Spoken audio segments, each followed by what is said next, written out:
ಸಂಗಮೇಶ್ವರ ದೇವಸ್ಥಾನ ಆಲಂಪುರ್. ನಾವು ಎದುರುಗಡೆ ಕೆಲವು ಶಿಲಾ ಶಾಸನಗಳನ್ನು ಕೂಡ ಇಲ್ಲಿ ನಾವು ನೋಡ್ತಾ ಇದ್ದೀವಿ. ಎದುರುಗಡೆ ನಿಮ್ಗೆ ನೋಡ್ತಾ ಇದ್ವಿ ಗರುಡ ಗಂಬವನ್ನು ನೋಡ್ತಾ ಇದ್ದೀವಿ. ಅದರ ಎದುರುಗಡೆ ನಂದಿಯ ಮಂಟಪವನ್ನು ಸಹ ನಾವು ನೋಡ್ತಾ ಇದ್ದೀವಿ. ಮತ್ತು ಅದರ ಮುಂದುಗಡೆ ಅತ್ಯಂತ ದೈದೀಪ್ಯಮಾನವಾದಂತಹ ಸಂಗಮೇಶ್ವರ ದೇವಸ್ಥಾನವನ್ನು ನಾವು ಕಾಣ್ತಾ ಇದ್ದೀವಿ. ಈ ಆಲಂಪುರವನ್ನು ಹೇಮಲಾಪುರ ಎಂದು ಸಹ ಕರೆಯಲಾಗುತ್ತದೆ. ಸಂಗಮೇಶ್ವರ ದೇವಾಲಯವು ಚಾಲುಕ್ಯರ ವೈಭವಕ್ಕೆ ಒಂದು ಉದಾಹರಣೆ. ಈ ದೇವಸ್ಥಾನವನ್ನು ಕ್ರಿಸ್ತಶಕ 540ರಿಂದ 566ರಲ್ಲಿ ಎರಡನೆಯ ಪುಲಿಕೇಶಿಯು ನಿರ್ಮಿಸಿದ ಎಂದು ಹೇಳಲಾಗುತ್ತದೆ. ಕುಡವೆಲ್ಲಿ ಗ್ರಾಮದ ಬಳಿ ಕೃಷ್ಣ ಮತ್ತು ತುಂಗಭದ್ರಾ ಎಂಬ ಎರಡು ನದಿಗಳ ಸಂಗಮ ಸ್ಥಾನದಲ್ಲಿದೆ. ಕುಡವೆಲ್ಲಿ ಸಂಗಮೇಶ್ವರ ಎಂಬ ಹೆಸರಿನಿಂದಲೂ ಕೂಡ ಕರೆಯಲಾಗುತ್ತದೆ. ಇಲ್ಲಿ ಒಟ್ಟು 7 ನದಿಗಳು ಸಂಗಮವಾಗುತ್ತದೆ. ಆದ್ದರಿಂದ ಇದೊಂದು ಪವಿತ್ರ ಪುಣ್ಯಕ್ಷೇತ್ರ ಎಂಬ ಹೆಸರಿಗೂ ಕೂಡ ಪಾತ್ರವಾಗಿದೆ. ಈ ಭಕ್ತಾದಿಗಳೆಲ್ಲರೂ ಕೂಡ ಈ ದೇವಸ್ಥಾನವನ್ನು ನೋಡಿ ಅಲ್ಲಿ ಸಂಗಮ ಸ್ನಾನವನ್ನು ಮಾಡುವುದು ಕೂಡ ಇಲ್ಲಿ ಅತ್ಯಂತ ಪವಿತ್ರವಾದಂತಹ ಒಂದು ಕೆಲಸ ಅಂತ ಭಾವಿಸ್ಕೊಳ್ತಾರೆ. ಶ್ರೀಶೈಲಂ ಡ್ಯಾಮ್ ನಿರ್ಮಾಣದ ಸಮಯದಲ್ಲಿ ದೇವಾಲಯವನ್ನು ಸ್ಥಳಾಂತರಗೊಳಿಸಲಾಯಿತು. ಮರಳುಗಲ್ಲಿನ ದೇವಾಲಯವು ಪೂರ್ವಕ್ಕೆ ಮುಖ ಮಾಡಿದೆ. ಗರ್ಭಗೃಹವು ಚಿಕ್ಕ ಚೌಕಾಕಾರದ ಲಿಂಗಪೀಠವನ್ನು ಕೂಡ ಹೊಂದಿದೆ. ದೇವಾಲಯವು 4 ಮೀಟರ್ ಎತ್ತರದ ಪ್ರಾಕಾರ ಗೋಡೆಯಿಂದ ಅಂದರೆ ಕಾಂಪೌಂಡ್ ರೀತಿಯಲ್ಲಿ ಸುತ್ತುವರೆದಿದೆ ಮತ್ತು ಎತ್ತರದ ಫ್ರೇಮ್ಗಳಲ್ಲಿ ಶಿಲ್ಪಕಲಾ ಕೃತಿಗಳನ್ನು ವಿಗ್ರಹಗಳನ್ನು ಇದು ಒಳಗೊಂಡಿದೆ. ಶಿಲ್ಪದ ಫಲಕಗಳಲ್ಲಿ ನರ್ತಕಿಯರು, ಗಂಧರ್ವರು, ದಿಕ್ಪಾಲಕರು, ಗಣಗಳು ಮತ್ತು ಸಂಗೀತವಾದ್ಯ ನುಡಿಸುತ್ತಿರುವವರನ್ನು ಕೂಡ ಇಲ್ಲಿ ನೋಡಬಹುದು. ಇವೆಲ್ಲ ಕೂಡ ದೇವಾಲಯದ ಬಾಹ್ಯ ಸೌಂದರ್ಯವನ್ನು ಎತ್ತಿ ಹಿಡಿಯುತ್ತದೆ. ದೇವಾಲಯದ ಪ್ರವೇಶ ದ್ವಾರದ ಎದುರು ನಂದಿ ಮಂಟಪ ಮತ್ತು ಸ್ತಂಭವಿದೆ. ಈಗಾಗಲೇ ಅದನ್ನು ನೋಡಿಕೊಂಡು ನಾವು ಬರ್ತಾ ಇದ್ವಿ. ಕಿಟಕಿಯ ವಿನ್ಯಾಸದಲ್ಲೂ ಕೂಡ ಒಂದು ವಿಶಿಷ್ಟತೆ ಇದೆ. ಇದು ಮೀನು ಕಿಟಕಿ ಅಂದರೆ 8 ರೀತಿಯ ಮೀನುಗಳ ಸಂಗಮವಾದಂತೆ ನಮಗೆ ಕಾಣುತ್ತೆ. ಆದರೆ ಇದು ಒಂದು ಹೂವಿನ ಮಾದರಿಯಲ್ಲಿ ನಮಗೆ ಕಾಣಿಸುತ್ತೆ.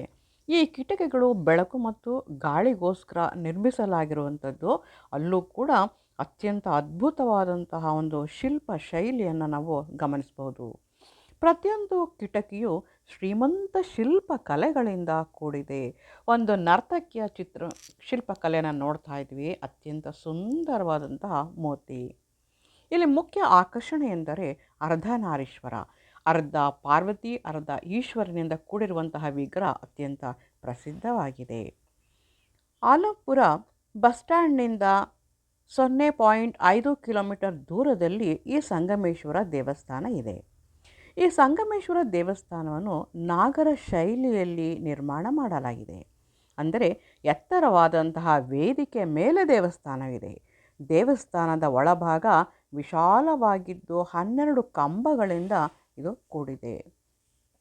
ಇಲ್ಲಿ ಪ್ರತಿಯೊಂದು ವಿಗ್ರಹಕ್ಕೂ ಪ್ರತ್ಯೇಕವಾದ ಮಂಟಪಗಳನ್ನು ರಚಿಸಲಾಗಿದೆ. ಜಾಲಂಧ್ರಗಳು ಮತ್ತು ಪ್ರತಿಯೊಂದು ವಿಗ್ರಹಕ್ಕೂ ವಿಶಿಷ್ಟವಾದ ಸ್ಥಾನ ಕೊಟ್ಟಿರುವಂತೆ ಇಲ್ಲಿ ಕಾಣುತ್ತದೆ. ಆದ್ದರಿಂದ ಶಿಲ್ಪಕಲಾ ಪ್ರತಿಮೆಗಳು ಮತ್ತಷ್ಟು ಚೆಲುವಿನಿಂದ ಕಂಗೊಳಿಸುತ್ತಿದೆ. ಈ ಜಾಲಂಧ್ರಿಗಳ ಮೇಲೆ ಚೌಕಟ್ಟಿನ ಮೇಲೆ ಅತ್ಯಂತ ಸುಂದರವಾದ ಶಿಲ್ಪಕಲಾ ಸೌಂದರ್ಯವನ್ನು ಕುಸುರಿ ಕೆಲಸವನ್ನು ಇಲ್ಲಿ ನಾವು ಗಮನಿಸ್ತಾ ಹೋಗ್ಬೋದು. ವಿಶಾಲವಾದ ಹಸಿರಿನ ಮಧ್ಯದಲ್ಲಿ ಇರುವ ದೇವಾಲಯ ಪ್ರವಾಸಿಗರನ್ನು ತನ್ನತ್ತ ಕೈಬೀಸಿ ಸೆಳೆಯುತ್ತದೆ. ನೋಡಬೇಕೆಂಬ ಕಾತುರತೆ ಹೆಚ್ಚುವಂತೆ ಮಾಡುತ್ತದೆ. ಇಲ್ಲಿ ಒಂದು ಪ್ರತಿಮೆಗಳ ಮೇಲ್ಭಾಗ ಅಂದರೆ ಆ ಮಂಟಪದ ಮೇಲ್ಭಾಗದಲ್ಲಿ ಅತ್ಯಂತ ಸುಂದರವಾದ ಕೆತ್ತನೆಯ ಕೆಲಸಗಳನ್ನು ನಾವು ಗಮನಿಸ್ತಾ ಹೋಗ್ಬೋದು. ಪ್ರತಿಯೊಂದು ಕಂಬದ ನಡುವೆ ಜಾಲಂಧ್ರಗಳು ಮತ್ತು ವಿಗ್ರಹಗಳು ಜೋಡಿಸ್ಕೊಳ್ತಾ ಹೋಗಿರೋದು ನಾವು ಗಮನಿಸ್ತಾ ಹೋಗ್ಬೋದು. ಆ ಜಾಲಂಧ್ರದ ಮೇಲೆ ಮತ್ತು ಆ ವಿಗ್ರಹಗಳ ಮೇಲ್ಭಾಗದಲ್ಲೂ ಕೂಡ ಅತ್ಯಂತ ಸುಂದರವಾದಂತಹ ಮನೋಹರವಾದಂತಹ ಶಿಲ್ಪಕಲೆಗಳನ್ನು ಇಲ್ಲಿ ನಾವು ಗಮನಿಸ್ಬೋದು. ಈ ಒಂದು ವಿಡಿಯೋ ನಿಮಗೆ ಇಷ್ಟ ಆಗಿದ್ದರೆ ಲೈಕ್ ಮಾಡಿ, ಸಬ್ಸ್ಕ್ರೈಬ್ ಮಾಡಿ ಮತ್ತು ಶೇರ್ ಮಾಡಿ ಫ್ರೆಂಡ್ಸ್. ಇಲ್ಲಿ ಮತ್ತೆ ನಾವು ಗರ್ಭಗುಡಿಯೊಳಗೆ ನಾವು ಪ್ರವೇಶ ಮಾಡ್ತಾ ಇದ್ವಿ. ಗರ್ಭಗುಡಿಯೊಳಗೆ ಪೂಜಾರಿಗಳು ಪೂಜೆನ ಮಾಡ್ತಾ ಇರೋಂಥದ್ದನ್ನು ನಾವು ಇಲ್ಲಿ ನೋಡಬಹುದು. ಮತ್ತು ಅಲ್ಲೂ ಕೂಡ ಗರ್ಭಗುಡಿಯ ಮೇಲ್ಭಾಗದಲ್ಲಿ ಅತ್ಯಂತ ಸುಂದರ ಕೆತ್ತನೆಯನ್ನು ನಾವಿಲ್ಲಿ ನೋಡಬಹುದು. ಅಮ್ಮನವರ ಒಂದು ವಿಗ್ರಹವನ್ನು ಕೂಡ ನಾವಿಲ್ಲಿ ನೋಡ್ತಾ ಇದ್ದೀವಿ. ಇಲ್ಲಿ ದೇವಸ್ಥಾನದ ಆ ಗರ್ಭಗುಡಿಯ ಪ್ರವೇಶ ದ್ವಾರದ ಮೇಲೂ ಕೂಡ ಅಕ್ಕಪಕ್ಕದಲ್ಲಿ ಸುಂದರವಾದಂತಹ ವಿಗ್ರಹಗಳು ಅದನ್ನು ಕೂಡ ನಾವು ನೋಡ್ಬೋದು. ಎದುರಿಗೆ ಅತ್ಯಂತ ಸುಂದರವಾಗಿ ಕಾಣುವಂತಹ ದೇವಾಲಯದ ಪೂರ್ತಿ ಚಿತ್ರಣವನ್ನು ನಾವಿಲ್ಲಿ ನೋಡ್ತಾ ಹೋಗ್ತಾ ಇದ್ದೀವಿ. ವಂದನೆಗಳು ಫ್ರೆಂಡ್ಸ್.